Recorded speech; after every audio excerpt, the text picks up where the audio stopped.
Hi, my sweet niece. Hope you're doing well. So I looked up Waterbury. Remember the last chapter talked about Peter's Waterbury not working or not on or something like that. So I was right. It was a kind of watch. And I found, there's a bit of a glare. Let's see here. Hopefully you can see that. But they're pocket watches. And then I even saw some pictures of like clocks. This one right here, there, actually goes better that way. That one right there, Grandma and Grandpa have a very similar one to that. So I'm going to check and see if it's a Waterbury. I'm guessing probably not, but maybe it was based on this design or something. So I thought that was kind of interesting. Okay, so I'm going to read chapter 7. It's called For Valor. I like that word, valor. All right. I hope you don't mind my telling you a good deal about Roberta. The fact is, I'm growing very fond of her. The more I observe her, the more I love her, and I notice all sorts of things about her that I like. For instance, she was quite oddly anxious to make other people happy, and she could keep a secret, a tolerably rare accomplishment. Also, she had the power of silent sympathy. That sounds rather dull, I know, but it's not so dull as it sounds. It just means that a person is able to know that you are unhappy and to love you extra on that account without bothering you by telling you all the time how sorry she is for you. It does sound lovely. That was what Bobby was like. She knew that Mother was unhappy and that Mother had not told her the reason. So she just loved Mother more and never said a single word that could let Mother know how earnestly her little girl wondered what Mother was unhappy about. This needs practice. It's not so easy as you might think. Whatever happened, and all sorts of nice, pleasant, ordinary things happened, such as picnics, games, and buns for tea, Bobby always had these thoughts at the back of her mind. Mother's unhappy. Why? I don't know. She doesn't want me to know. I won't try to find out. But she is unhappy. Why? I don't know.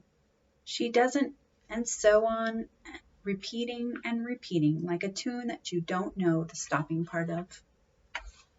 It's like the song that never ends. There, like that song. I won't go on and on and on. The Russian gentleman still took up a good deal of everybody's thoughts. All the editors and secretaries of societies and members of Parliament had answered Mother's letters as politely as they know how. But none of them could tell where the wife and children of Mr. Shapansky, a Russian name, so another language that I'm slaughtering, pardon me.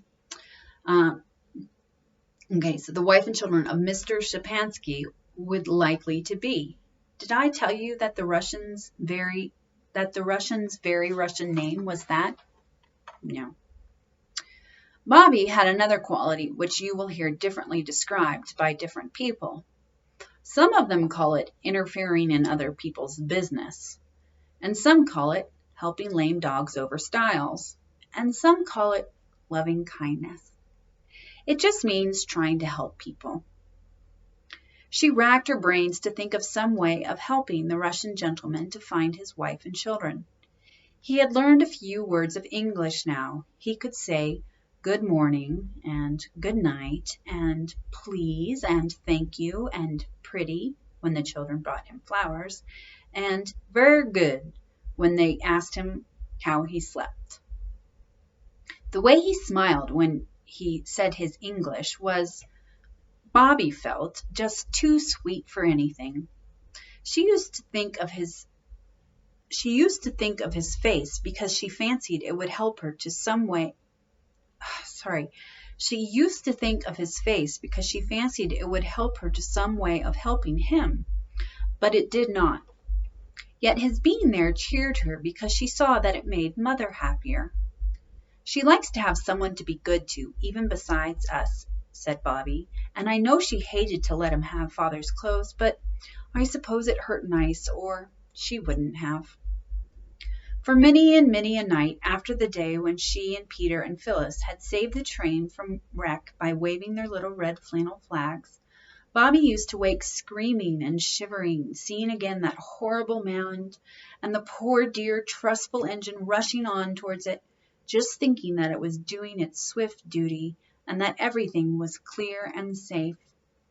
And then a warm thrill of pleasure used to run through her at the remembrance of how she and Peter and Phyllis and the red flannel petticoats had really saved everybody. One morning a letter came. It was addressed to Peter and Bobby and Phyllis. They opened it with enthusiastic curiosity, for they did not often get letters. The letter said, "Dear Sir and Ladies, it is proposed to make a small presentation to you in commemoration of your prompt and courageous action in warning the train on the instance and thus averting what must, humanly speaking, have been a terrible accident. The presentation will take place at the station at 3 o'clock on the 30th. If this time and place will be convenient to you. Yours faithfully, Jabez Inglewood, Secretary, Great Northern and Southern Railroad Company."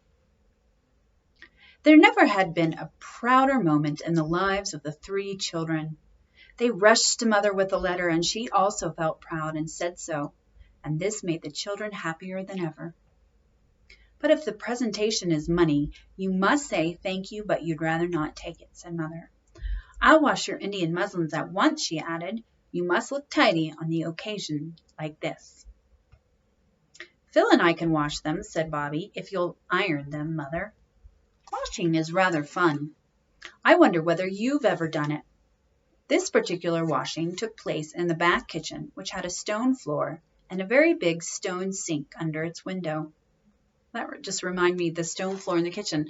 Our house, when we lived in the Philippines, when your mom and I lived in the Philippines, the kitchen floor was made of stone. So I always remember that texture under my bare feet. So it's a fun memory to bring back. Okay, anyways, back to the book. Let me find my place. Okay, so and a very big stone sink under its window. "Let's put the bath on the sink," said Phyllis.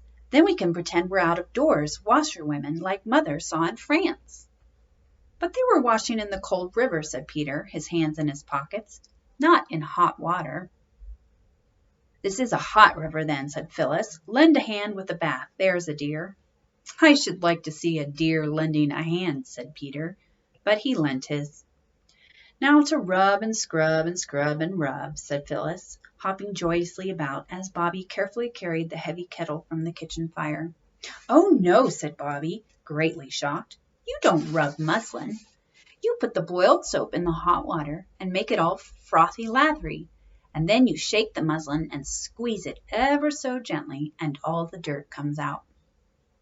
It's only clumsy things like tablecloths and sheets that have to be rubbed." The lilac and the Gloria Dijon roses outside the window swayed in the soft breeze. "It's a nice drying day, that's one thing," said Bobby, feeling very grown up. "Oh, I do wonder what wonderful feelings we shall have when we wear the Indian muslin dresses." "Yes, so do I," said Phyllis, shaking and squeezing the muslin in quite a professional manner.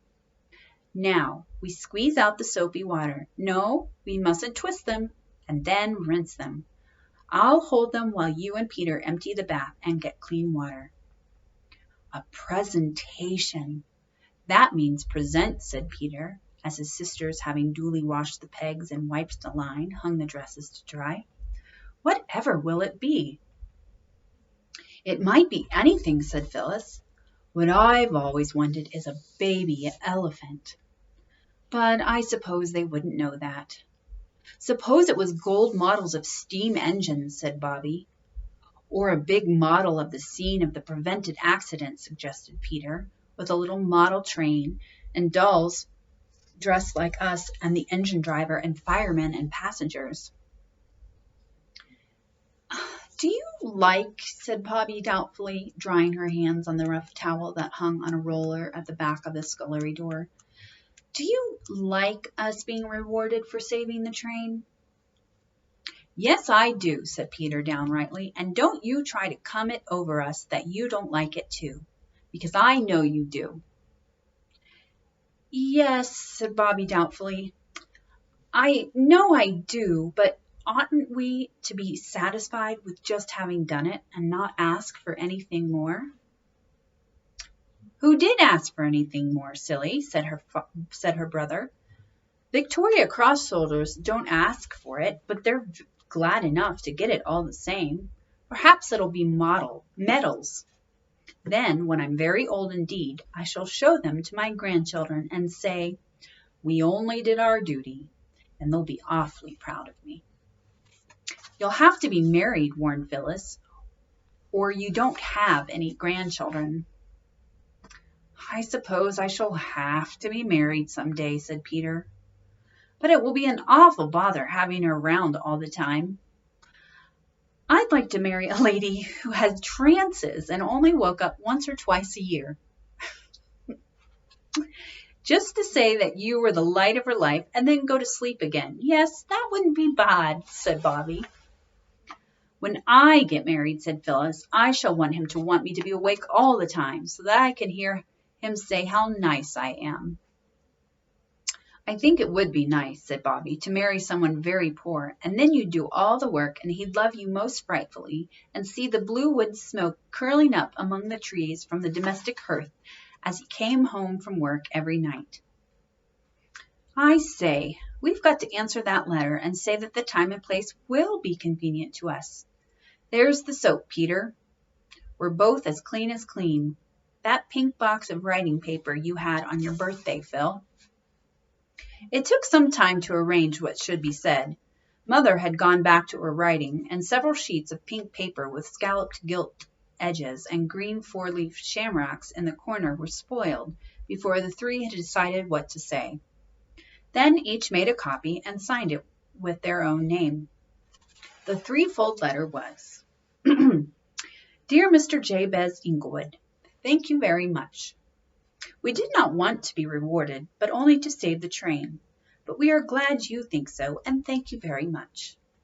The time and place you say will be quite convenient to us. Thank you very much. Your affectionate little friend. Then came the name, and after it, P.S. Thank you very much. Washing is much easier than ironing, said Bobby, taking the clean, dry dresses off the line. I do love to see things come clean. Oh, I don't know how we shall wait till it's time to know what presentation they're going to present. When at last, it seemed a very long time after, it was the day, the three children went down to the station at the proper time, and everything that happened was so odd that it seemed like a dream. The station master came out to meet them in his best clothes, as Peter noticed at once, and led them into the waiting room where once they had played the advertisement game. It looked quite different now. A carpet had been put down, and there were pots of roses on the mantelpiece and on the window ledges. Green branches stuck up like holly and laurel are at Christmas over the framed advertisements of Cook's Tours and the Beauties of Devon and the Paris Lions Railway. There were quite a number of people there besides the porter, 2 or 3 ladies in smart dresses, and quite a crowd of gentlemen in high hats and frock coats, besides everybody who belonged to the station. They recognized several people who had been in the train on the red flannel petticoat day. Best of all, their own old gentleman was there, and his coat and hat and collar seemed more than ever different from anyone else's. He shook hands with them, and then everybody sat down on chairs, and a gentleman in spectacles, they found out afterwards that he was the district superintendent, began quite a long speech, Very clever indeed. I'm not going to write the speech down.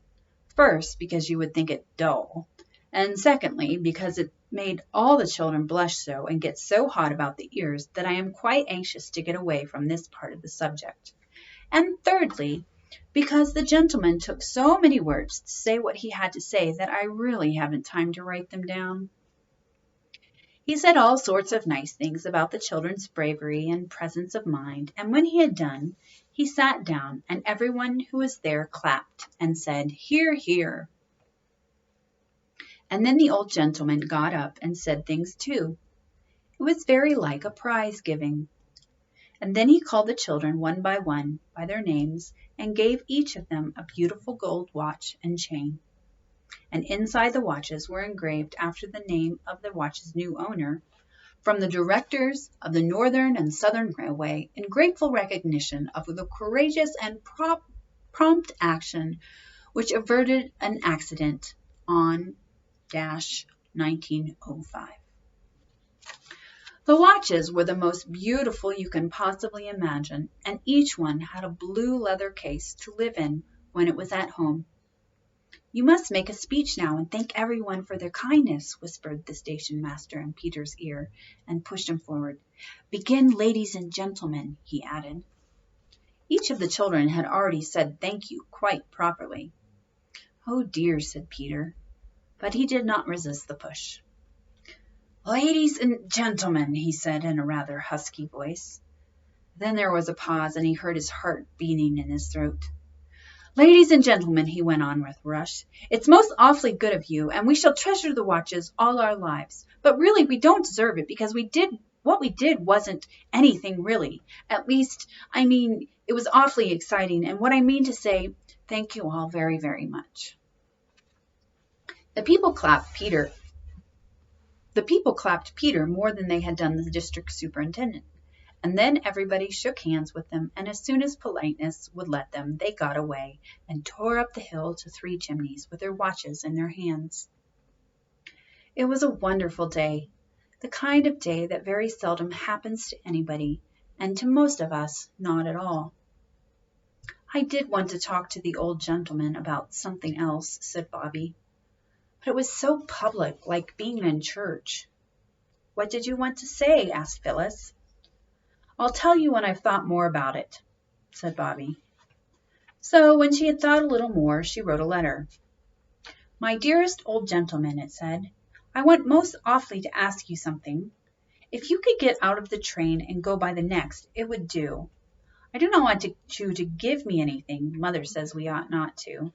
And besides, we do not want any things, only to talk to you about a prisoner and captive. Your loving little friend, Bobby." She got the station master to give the letter to the old gentleman, and next day she asked Peter and Phyllis to come down to the station with her at the time when the train that brought the old gentleman from town would be passing through. She explained her idea to them, and they approved thoroughly. They had all washed their hands and faces and brushed their hair and were looking as tidy as they knew how, but Phyllis, always unlucky, had upset a jug of lemonade down the front of her dress. There was no time to change, and the wind happening to blow from the coal yard, her frock was soon powdered with gray, which stuck to the sticky lemonade stains and made her look, as Peter said, like any little gutter child. It was decided that she should keep behind the others as much as possible. "Perhaps the old gentleman won't notice," said Bobby. "The aged are often weak in the eye." There was no sign of weakness, however, in the eyes or in any other part of the old gentleman as he stepped from the train and looked up and down the platform. The three children, now that it came to the point, suddenly felt that rush of deep shyness which makes your ears red and hot, your hands warm and wet, and the tips of your nose pink and shiny. "Oh," said Phyllis, "my heart's thumping like a steam engine, right under my sash, too."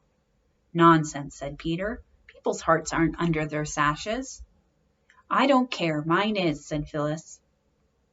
"If you're going to talk like a poetry book, said Peter, my heart's in my mouth. My heart's in my boots, if you come to that, said Roberta. But do come on, he'll think we're idiots. He won't be far wrong, said Peter gloomily, and they went forward to meet the old gentleman. Hello, he said, shaking hands with them all in turn. This is a very great pleasure. It was good of you to get out, Bobby said, perspiring and polite. He shook her arm and drew her into the waiting room, where she and the others had played the advertisement game the day they found the Russian. Phyllis and Peter followed. Well, said the old gentleman, giving Bobby's arm a kind little shake before he let go. Well, what is it? Oh, please, said Bobby. Yes, said the old gentleman. What I mean to say, said Bobby. Well, said the old gentleman, it's all very nice and kind, said she. But, he said. I wish I might say something, she said. Say it, said he. Well then, said Bobby, and out came the story of the Russian who had written the beautiful book about poor people and had been sent to prison and to Siberia for just that. And what we want more than anything in the world is to find his wife and children for him, said Bobby. But we don't know how. But you must be horribly clever, or you wouldn't be a direction of the railway. I don't understand that. Maybe a director. I think it's supposed to be a director. I don't know. Okay. But you must be horribly clever, or you wouldn't be a director of the railway. And if you knew how, and would, we'd rather have that than anything else in the world. We'd go without the watches even, if you could sell them and find his wife with the money. And the others said so too, though not with so much enthusiasm. Said the old gentleman, pulling down the white waistcoat that had the big gilt buttons on it. What did you say the name was? Frying Pansky. Like a frying pan. Frying Pansky. No, said Bobby earnestly. I'll write it down for you. It doesn't really look at all like that, except when you say it. Have you a bit of pencil in the back of an envelope? She asked. The old gentleman got out a gold pencil case and a beautiful, sweet-smelling green Russia leather notebook and opened it to a new page. Here, he said, right here. She wrote down Shapansky and said, that's how you write it. You call it Shapansky. It's spelled, just in case you're wondering, Szezcpansk.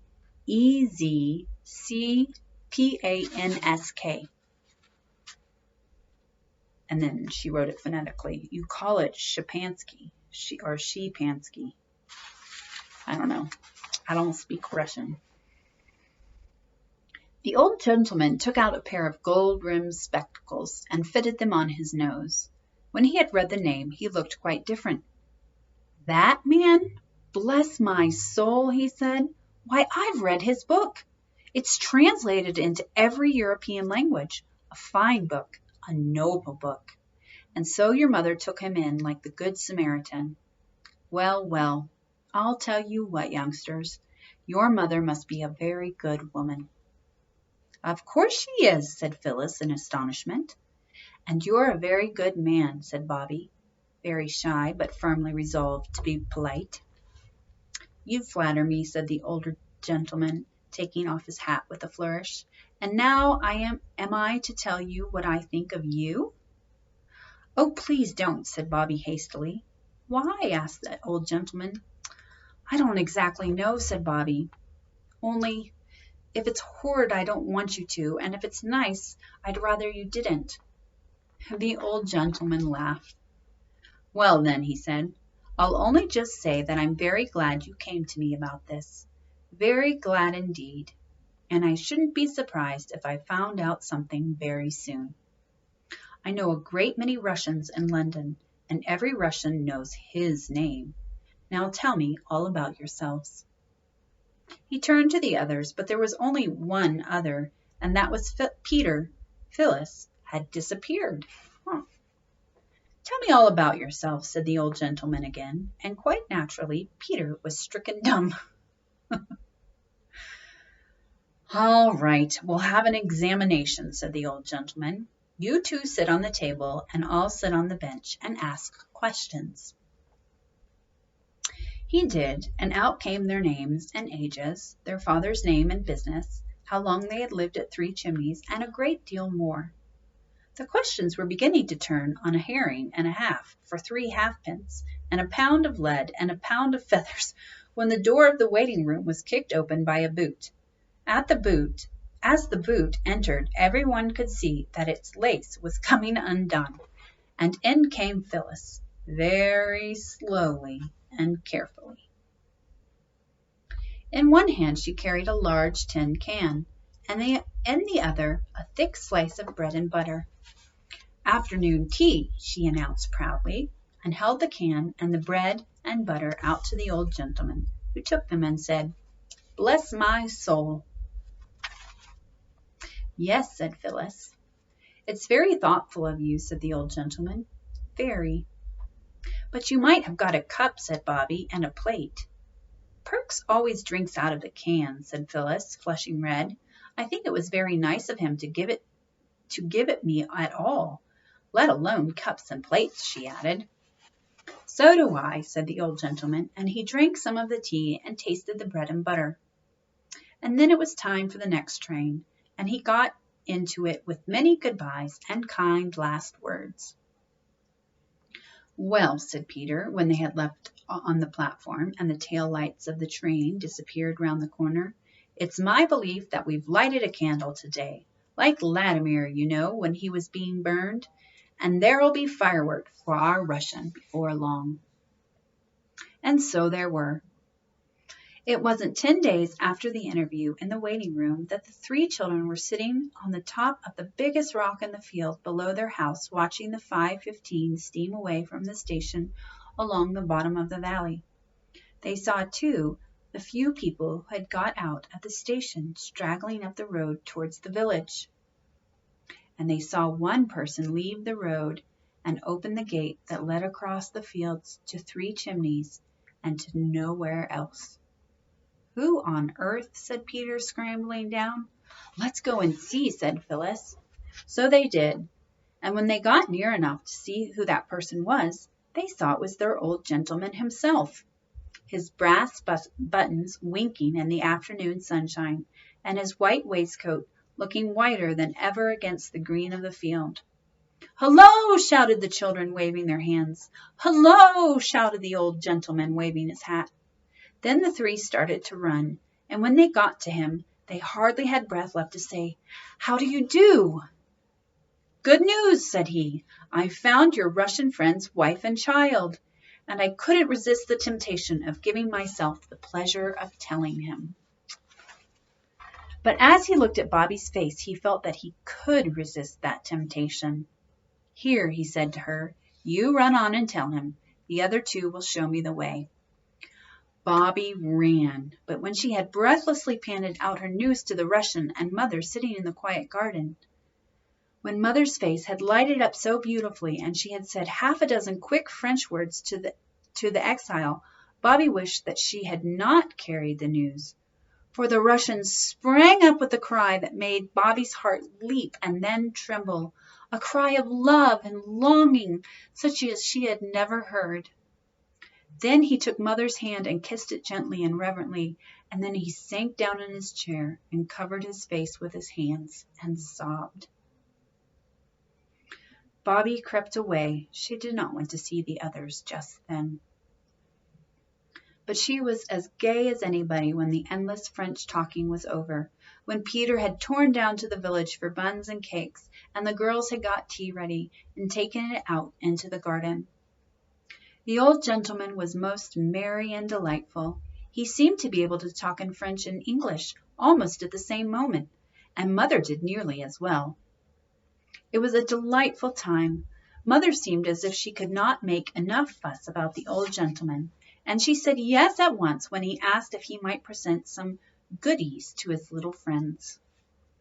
The word was new to the children, but they guessed that it meant sweets, for the 3 large pink and green boxes tied with green ribbon, which he took out of his bag, held unheard of layers of beautiful chocolates.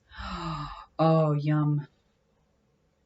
The Russian's few belongings were packed, and they all saw him off at the station. Then Mother turned to the old gentleman and said, "I don't know how to thank you for everything. It has been a real pleasure to me to see you, but we live very quietly. I am so sorry that I can't ask you to come and see us again." The children thought this was very hard. When they had made a friend, and such a friend, they would dearly have liked him to come and see them again. What the old gentleman thought they couldn't tell. He only said, "I consider myself very fortunate, madame, to have been received once at your house." "Ah," said Mother, "I know I must seem surly and ungrateful, but—" "You could never seem anything but a most charming and gracious lady," said the old gentleman with another of his bows. And as they turned to go up the hill, Bobby saw her mother's face. "How tired you look, Mommy," she said. "Lean on me." "It's my place to give Mother my arm," said Peter. "I'm the head of the family when Father's away." Mother took an arm of each. "How awfully nice," said Phyllis, skipping joyfully, "to think of the dear Russian embracing his long-lost wife. The baby must have grown a lot since he saw it." "Yes," said Mother. "I wonder whether Father will think I've grown," Phyllis went on, skipping still more gaily. "I have grown already, haven't I, Mother?" "Yes," said Mother. "Oh, yes." And Bobby and Peter felt her hands tighten on their arms. "Poor old Mommy, you are tired," said Peter. Bobby said, "Come on, Phil, I'll race you to the gate." And she started the race, though she hated doing it. You know why Bobby did that. Mother only thought that Bobby was tired of walking slowly. Even mothers who love you better than anyone else ever will don't always understand. And that's the end of that chapter. What a sweet chapter. I really like this book. I really like it a lot. I hope you do. All right, the next chapter I'll read next time is called The Amateur Fireman. All right, see you later.